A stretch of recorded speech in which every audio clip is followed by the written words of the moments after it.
Hey guys, welcome back to currently हम India blockchain week में, जहां पर मेरे साथ हैं Ashish, CEO and co-founder of CoinSwitch। Well, thank you and welcome to India Blockchain Week. Thank you, it's always good to see you. Last time I remember Bangalore में आए थे, तब हमारी बात हुई थी। उसके बाद अब आशीष, सबसे पहले मैं पूछना चाहूँगा कि लास्ट टाइम मिले थे मार्केट कहीं और थे और अभी मिले तो मार्केट कहीं और है, तो व्हाट्स योर व्यू पॉइंट? तो मैं एक पॉइंट बोलना चाहूँगा कि जब आपने इंटरव्यू लिया था, आपने पूछा था कितना जाएगा बिटकॉइन, मैंने बोला था 125। तो आई एम राइट, टच हो गया। तो ये डंप का रीज़न आप हो, मतलब? हाँ, I think that was a point where a lot of people book profit. तो क्या हुआ है कि क्रिप्टो मार्केट में पहली बार 15 सालों में इतनी लिक्विडिटी आई है कि लोग $1 बिलियन का भी एग्जिट कर रहे हैं ना, तो मार्केट डाउन नहीं हो रहा था। तो a lot of profit booking has happened, but हाँ, इसके डिफरेंट इकोनॉमिक्स की वजह से मार्केट इज़ डाउन। तो फेड का रेट कट इज़ अनसर्टेन, तो जापान का interest rate is going higher, तो लिक्विडिटी ड्राई हो रही है, तो जिसकी वजह से रिस्क एसेट पे सबसे ज़्यादा इम्पैक्ट आता है और सबसे पहले इम्पैक्ट आता है। आई थिंक हम वही देख रहे हैं कि बिटकॉइन पे हाईएस्ट इम्पैक्ट है, बट जो लॉन्ग टर्म होल्डर्स हैं हमारे प्लेटफॉर्म पे, हमने देखा है कि सबसे ज़्यादा बाय हुआ है कल, which means people are averaging price, people have learned from their mistakes, और अब एवरेज करके दे बिलीव कि bitcoin will continue going up और eventually go up and still believe in it. So long term holders के लिए I would say it's a good point to invest more, and when it goes high, please book profit as well. But क्या आपको लगता है कि हम, जैसे आपने बोला 125 आपके अकॉर्डिंग टॉप था, but do you think we are in the bear market? I think अभी प्राइस वाइज देखेंगे तो, और इंडिकेटर्स टेक्निकल एनालिसिस के वाइज देखेंगे तो बियर मार्केट शायद आपको दिखे, बट बियर मार्केट के बहुत सारे पहलू होते हैं। It is not just price, it is also on chain activity, adoption by से इंस्टीट्यूशंस, बाय HNIs, तो बहुत सारे डिफरेंट फैक्टर्स होते हैं। All has to culminate together to say it's a bear market. हमने अभी से ETFs में डिमांड कम होते हुए नहीं देखा है, एक्चुअली बाइंग बढ़ी है। हमने HNIs को और बाय करते हुए देखा है, यूज़र्स को और बाय करते हुए देखा है। तो मुझे नहीं लगता कि अभी एक्चुअल बियर मार्केट है। हाँ, थोड़े टाइम तक शायद प्राइस इसी रेंज में घूमेगा, बट अभी एक्चुअल बियर मार्केट नहीं आया है। तो अगर बियर मार्केट आएगा तो वो हमें थोड़े महीनों बाद मोर डेटा पॉइंट्स के साथ पता लगेगा कि अभी बियर मार्केट है या नहीं। ये सो मतलब आई थिंक आपका पर्सपेक्टिव काफ़ी इंपॉर्टेंट हो जाता है, because you run an exchange. You can always see कि कब लोग बाय कर रहे हैं, कब लोग नहीं ज़्यादा बाय कर रहे हैं, क्योंकि इंपॉर्टेंट होता है जब डंप आते हैं तो नए बायर्स वहाँ पर आए।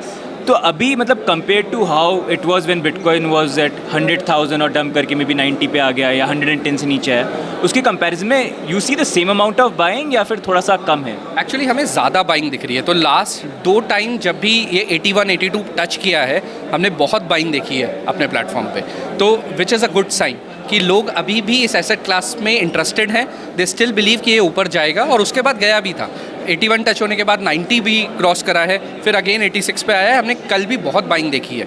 तो ओवर टाइम आपने सही बोला कि ये जो पैटर्न्स होते हैं कि लोग कितना डिप बाय करें, डिप बाय करते करते पैसा ही खत्म हो जाता है। बट आई थिंक अभी पीपल आर कॉन्फिडेंट। उन्होंने कुछ प्रॉफिट भी बुक करा था जब बिटकॉइन ऊपर गया था, तो they have enough cash and they are buying this dip to average their price. So hopefully market recovers from here, but हाँ, Fed rate cut and all these global geopolitical aspects are causing some kind of volatility, especially in the Bitcoin market, और ये follow होगा stock market में भी, आपको ऐसा ही दिखेगा थोड़ा बहुत dip होते हुए। You are talking about what's happening in the global market. तो अभी हम देखेंगे जापान में चीज़ें जो हो रही हैं, and the things are happening. काफ़ी लोग ये भी प्रिडिक्ट कर रहे हैं कि मतलब व्हेन जापान की बॉन्ड यील्ड जो है वो it goes high, it's not good, क्योंकि 0% इंटरेस्ट मिलता है, सब पैसा निकाल के लेके दूसरी जगह जाते हैं। जब बढ़ता है तो पैसा वापस जापान में आता है। तो काफ़ी लोग बोल रहे हैं रिसेशन भी आ सकता है। डू यू थिंक, क्योंकि पिछले 4-5 साल से सब बोल ही रहे हैं रिसेशन आएगा।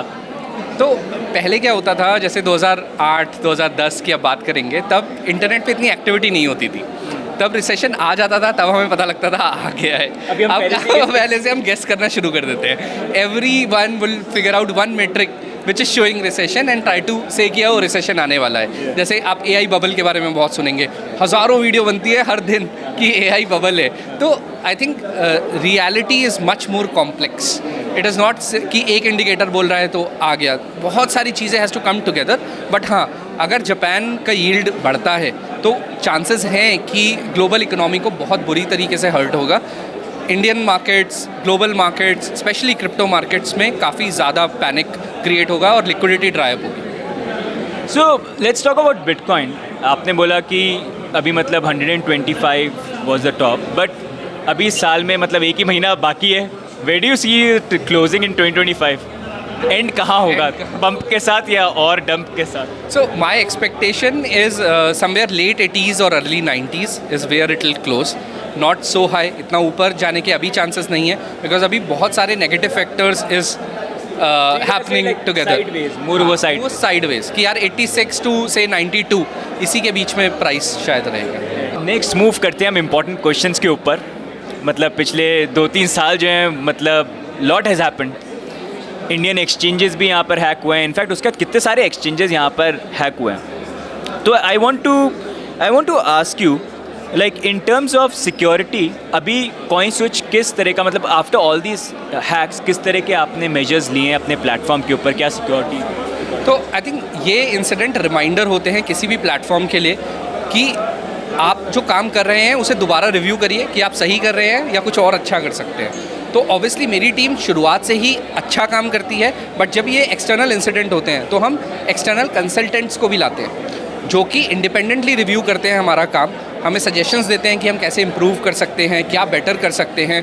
ये हमने काफ़ी सालों से हमारी एक्टिविटी रही है कि हम पेनिट्रेशन टेस्टिंग कहते हैं इसको, ब्लैक बॉक्स टेस्टिंग, ये सब हम करवाते हैं अपने प्लेटफॉर्म पे और देखते हैं कि इसमें कहाँ कमी है. बिकॉज जब आप कोई प्लेटफॉर्म बनाते हो आपको हमेशा लगता है आप सही काम कर रहे हो, आप कुछ गलत इंटेंशन से तो नहीं करते हो, बट जब एक एक्सटर्नल थर्ड पार्टी आपको वेरीफाई करता है तो वो लूप होल्स बता सकता है. तो हमारा वो प्रोसेस और स्ट्रॉन्ग हो गया है. तो अभी हमारे पास ग्लोबल लीडर्स हैं जो सिक्योरिटी ग्लोबल लीडर्स होते हैं जो कि बड़ी बड़ी exchanges like Binance, Bybit, Coinbase के साथ काम करते हैं. हम उन्हीं के साथ काम करते हैं और वो हमारी सिक्योरिटी को हर दिन स्ट्रॉन्ग बनाते हैं. They are constantly monitoring our systems and helping us evolve our systems. तो आई थिंक ये काफ़ी चेंज हुआ है और ये रिमाइंडर्स होते हैं. टीम में कई बार क्या होता है, कॉम्प्लेसेंसी आ जाती है कि अगर बहुत सालों तक सब सेम चलता रहा तो they don't have eagerness to act fast. But ये सारे रिमाइंडर्स हमें कराते हैं कि यार सिक्योरिटी इज़ पैरामाउंट. हर दिन हमें वही फाइट करना है. एंड आई थिंक टीम में वो बिल्ट इन हो गया है. अब हम पहले से ही हमारा ऑलमोस्ट 10% ऑफ रेवेन्यू सिक्योरिटी पे जाता था और we are increasing it to 15% now, जो कि अब सिक्योरिटी एफर्ट्स पे ही हम लगाते हैं. तो नेक्स्ट मैं आपसे पूछना चाहूँगा, पहले भी हमारे काफ़ी कॉन्वर्जेशन हुए हैं वज़ीर-एक्स को लेके, बिकॉज कॉइन स्विच के भी काफ़ी फंड्स उनके साथ थे, तो उसको लेके भी आपने अपील फाइल करी थी एंड उसको लेके भी कोर्ट में डिसीजन यहाँ पर आया था. तो उसको लेके if you can tell us, क्या आपके फंड जो हैं वो वापस मिल चुके हैं इन terms of INR and crypto को लेके? तो हमारा INR आई थिंक काफ़ी पहले मैंने आपके पॉडकास्ट में बताया भी था कि रिकवर हो गया है. क्रिप्टो को अभी भी आर्बिट्रेशन में है. थोड़े हमारे फेवर में डिसीजंस आए हैं, बट जैसे आपको भी पता है कि इंडियन लॉ में चीज़ें थोड़ा लंबी चलती हैं, but finally hopefully law will be on our side. तो will continue to fight that battle. तो अब नेक्स्ट मेरा क्वेश्चन ये है कि अभी एक्सचेंजेस की रेस चल रही है, मतलब all the big exchanges are coming to India. Exchanges जो हैं वो आजकल ट्रेडिंग फ़ी के ऊपर भी काफ़ी डिस्काउंट दे रहे हैं. ज़ीरो ट्रेडिंग फ़ी नहीं, यहाँ पर भी दिख रहा है, वैसे इधर भी दिख रहा है. सो ज़ीरो ट्रेडिंग फ़ी डिस्काउंट भी यहाँ पर दे रहे हैं. तो उसको लेके व्हाट्स योर पर्सपेक्टिव? देखो मेरा पर्सपेक्टिव है कि आई थिंक ये दो अलग क्वेश्चंस हैं. एक है कि इंटरनेशनल एक्सचेंजेस का इंडिया में आना, आई थिंक वो सबके लिए अच्छा होता है. अगर यूज़र पे मोर चॉइसेस हैं तो he will go towards a better product, और आपको वो फोर्स करता है बेटर एंड बेटर प्रोडक्ट बनाने में. तो आई थिंक यूज़र पे चॉइसेस होनी चाहिए as long as everyone is following compliance and regulations. ये यूज़र के लिए भी अच्छा है और हमारे लिए भी अच्छा है, because it will help us evolve and do even better in the Indian market. जहाँ तक बात आई एक्सचेंजेस को फ्री ट्रेडिंग देने की, देखो छोटा प्रमोशन सब लोग करते हैं. कभी कोई एक्सचेंज ग्रोथ पाने के लिए, फंड रेज करने के लिए ये सब एक्टिविटीज़ करता है. बट मुझे हमेशा ये लगता है कि as an exchange you are running a business as well. अगर आपका बिजनेस प्रॉफिटेबल नहीं है, आपका बिजनेस ग्रो कैसे करेगा अगर आप रेवेन्यू नहीं कमाओगे? आपको यूज़र को वो वैल्यू ऐड देना होता है जो वो जस्टिफाई कर सके आपको फ़ी देना. अगर वो जस्टिफाई नहीं कर सकता तो आपको ट्रेडिंग फ़ी ज़ीरो करनी ही पड़ेगी. और इसी पैसे को हम री इन्वेस्ट करते हैं सिक्योरिटी में, कंप्लायंसेस में, KYC में, डिफरेंट एस्पेक्ट्स में. तो ये पैसा कमाना भी ज़रूरी है.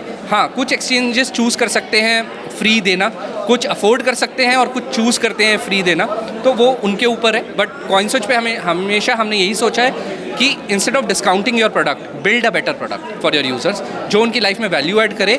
अगर उनको बेनिफिट हो रहा है तो यूजर्स डोंट माइंड पेइंग। तो इन टर्म्स ऑफ लाइक आपके प्लेटफॉर्म पे इतने सारे लोग ट्रेड करते हैं, तो वे do you see the interest, लोगों का इंटरेस्ट जो है किस तरह के क्रिप्टो प्रोजेक्ट्स की तरफ जाता है, या it's like meme coin, it's like long term bitcoin coin, या तो हमारी लास्ट ईयर की जो रिपोर्ट आई थी उसमें था कि a lot of people doge और पेपे जैसे कॉइन्स पे इन्वेस्ट कर रहे हैं। बट लास्ट क्वार्टर की report is surprising and very good, at least from my perspective, जहाँ पे हमने देखा है कि ब्लू चिप कॉइन्स में लोग ज़्यादा भरोसा कर रहे हैं। तो ज़्यादा से ज़्यादा इन्वेस्टमेंट आजकल ब्लू चिप कॉइन्स में ही हो रही है, जैसे बिटकॉइन, इथीरियम, सोलाना, XRP। तो हमने देखा है कि लोगों का tendency toward alt coin reduce हुआ है ओवर टाइम, और इंडिया में लॉन्ग टर्म इन्वेस्टमेंट की तरह ब्लू चिप टोकन में काफ़ी बढ़ा है, which is very very good for the Indian ecosystem.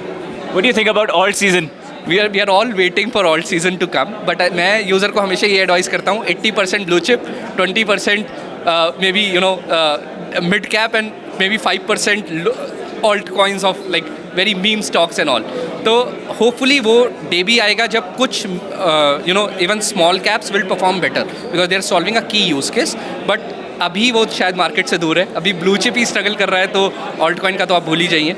But alt coin में आप इन्वेस्ट करिए, बट अपना एक्सपोजर कम रखिए, is my suggestion to all the users. So मेरा क्वेश्चन ये है, जैसे बहुत सारे लोग हैं जो इन्वेस्ट करते हैं, and you have been this space for a while, तो उनको आप क्या एडवाइस देना चाहेंगे, specially in these testing times which is very weird compared to previous cycle? तो आई थिंक एक एडवाइस जो कि काफ़ी लोग फॉलो नहीं करते वो is booking profit.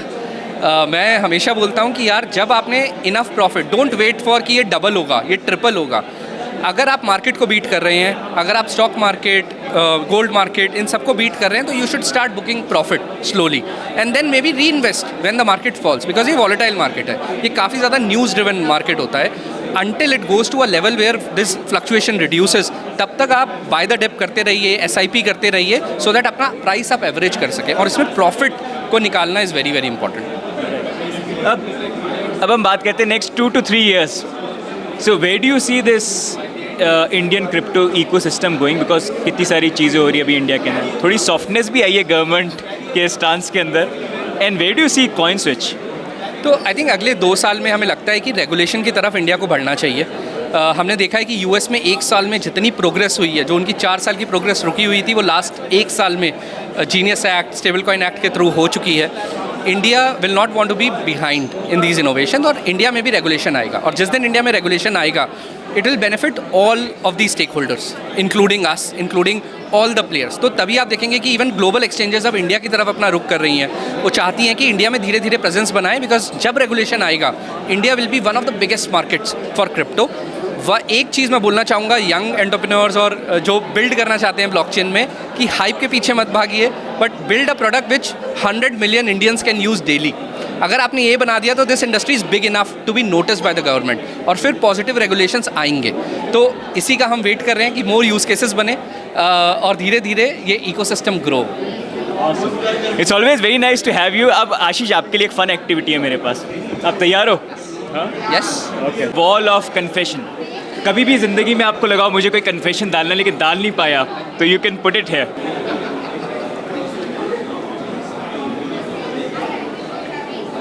So confession, like you have greatest crypto advice, most dululu crypto decision. What's the dumbest coin you have ever? ये तो करना पड़ेगा आपको बाद में. Trade in meme coins, but I have done that mistake myself in 2017. But you don't do it anymore. But I don't do it anymore, Okay. and that's what I advise. Then you have to do this one. What's the dumbest bit? I think I recently bought. I was testing on the platform. Okay. I bought. That coin was called TikTok. TikTok. I still have it on my portfolio.